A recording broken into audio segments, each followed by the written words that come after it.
আসসালামু আলাইকুম। আমি আব্দুল্লাহ। আমি এসেছি একটা গ্রামে সবজির খেতে। তো আমার সামনে দেখা যাচ্ছে সেটা হচ্ছে মিষ্টি লাউয়ের গাছ। তো আজকে মিষ্টি লাউ সম্পর্কে কিছু আলোচনা করব। তো আমার সামনে দেখা যাচ্ছে একটা মিষ্টি লাউ। এই মিষ্টি লাউ সম্পর্কে আলোচনা করব। তো আমরা মিষ্টি লাউ সকলেই খাই।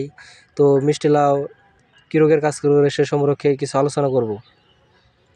আমার ভিডিওটা না টেনে আমার সম্পূর্ণ ভিডিওটা দেখুন। মিষ্টি লাউ পুষ্টিগুণে ভরপুর একটা সবজি, যা স্বাস্থ্যের জন্য উপকার বয়ে আনে। এই সবজির মধ্যে ফাইবার, ভিটামিন, মিনারেল সমৃদ্ধ। মিষ্টি লাউয়ের উপকার কিছু গুরুত্বপূর্ণ আলোচনা করা হলো। এক নম্বর হচ্ছে হজম শক্তি উন্নত করে। মিষ্টি লাউ উচ্চ মাত্রার ফাইবার থাকায় এটি হজম শক্তি বৃদ্ধি করে, কোষ্ঠকাঠিন্য সাহায্য করে, ওজন কমাতে সাহায্য করে।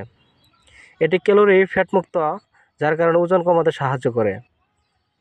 ডায়াবেটিস নিয়ন্ত্রণ করে।